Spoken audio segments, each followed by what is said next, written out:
age-related decline in cardiac output. That is to say, if you want to treat age-related cognitive impairment, you simply need to raise cardiac output.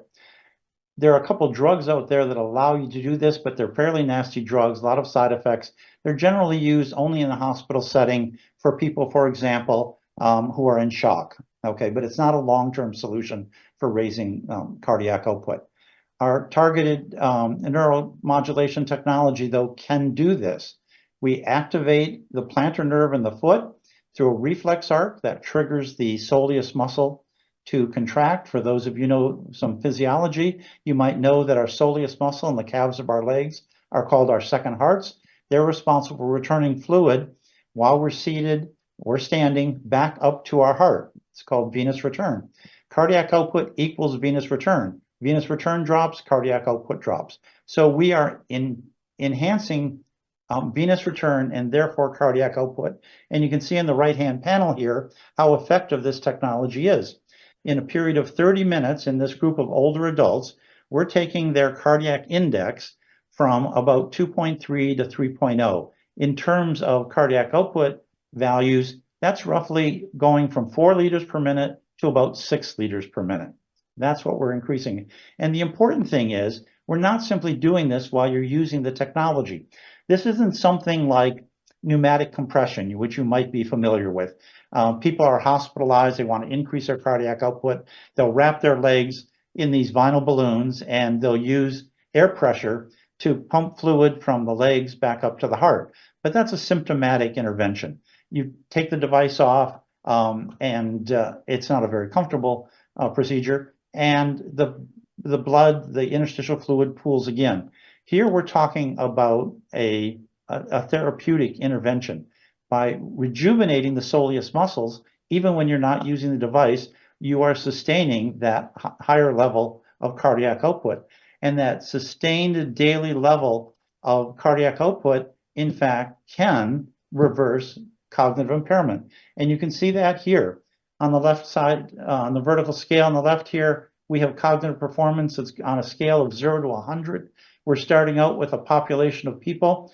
This is preliminary data from our ongoing clinical with a score of around 50. That is to say, they're at the moderate cognitive impairment level. And daily use, an hour to a day, of our neuromodulation technology results in an increase in cognitive performance such that after 6 months, everybody who is starting out down here around 50 is up over 80, and anything, frankly, above 75 is considered a normal, healthy cognitive performance for a middle-aged person, for a 55-year-old. So we're bringing people back to 45, 50, age 45, age 50 type cognitive performance. So our strategy for going to the FDA is to make the initial claim of increasing resting cardiac output, because that's what we're doing. But of course, the FDA has this new breakthrough technology program, which allows you to get a higher level medical claim with preliminary data if it's essentially an orphan area. Well, of course, we have no way to treat cognitive impairment, and so they're desperate for anything. And so with our preliminary data, we believe we'll be able to get breakthrough technology status, and we will go with the claim of reversing age-related cognitive impairment. The nice thing about the breakthrough technology status is that allows us 4 years to do the large clinical study, but we can do that post-market. That is to say, we can market our product and collect data on individuals who are using our technology in the field.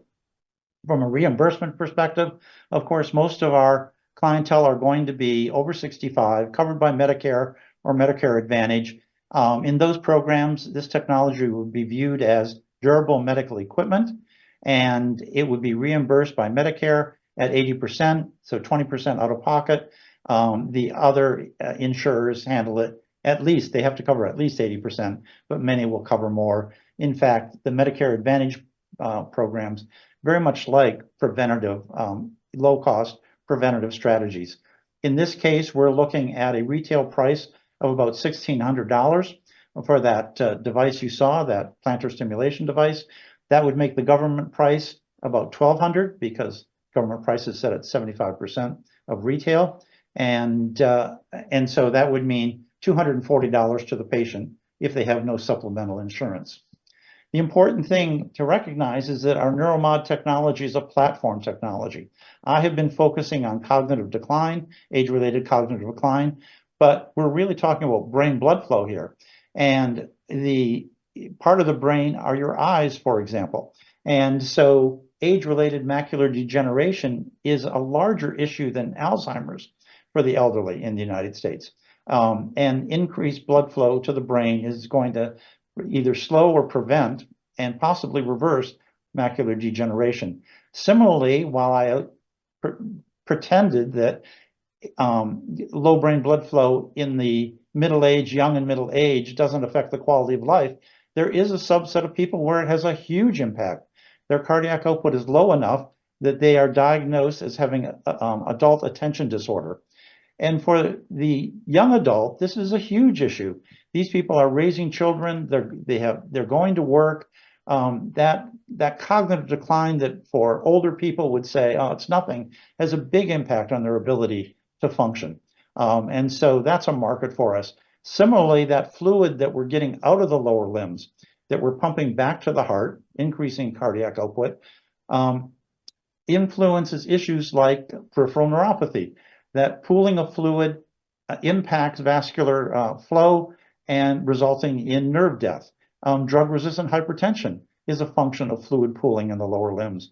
Non-healing wounds is a function of fluid pooling in the lower limbs. So there's a number of markets we can go into above and beyond the cognitive aging, but our initial market entry point, well, in fact, we intend to be age-related cognitive impairment. At this point, we're looking to raise $6 million as a convertible note. This will give us 24 months of runway to complete our detailed production design, get into manufacturing, obtain our FDA clearance, and our CMS reimbursement approval as well. At that point, in 18 to 24 months, the plan is to raise a 10 to 15 million equity round to get us into our manufacturing, distribution, and sales, setting the stage for us to grow and exit in about year 7. Based on our financial estimates, a 10x EBITDA, medical devices valued at 20 plus EBITDA. So here we're being conservative, I guess, a bit, but that would put us at 1.5 billion 7 years out. We have a very experienced team that is going to get us through these first 2 years.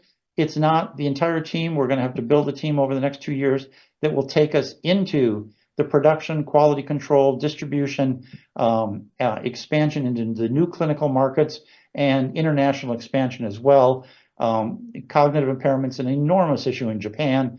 It's an enormous issue in India, of course, the largest country in the world now. The middle class in India is now bigger than the entire population of the United States, an enormous market. So that's our plans. Thank you for listening, and I'm happy to take any questions. Thank you. So we're past the 10 minutes for the Q&A, but Ken, I like what you're doing, and the reason Norm and I selected you to pitch tonight, among other reasons, is the idea that it could be this simple. Like if you could literally, improve health this way by stimulating your feet with a device like that. To me, it would be quite miraculous. How many minutes a day, how many times a day would you need to actually put your feet on this device in order for it to produce results? So what we recommend based on our clinical data is an hour or 2 a day is the way you get your soleus rebuilt in 6 months for an elderly person. Younger person, it might rebuild faster.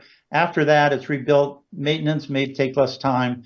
But the bottom line we find is when people get into the habit of using it, they just stick with that pattern. Very commonly, an hour in the morning, an hour in the evening is how people use the technology. Okay, well, we're wishing you the best. We really like what you're doing and hopefully it gets to market. Thank you very much. We're going to have to move on.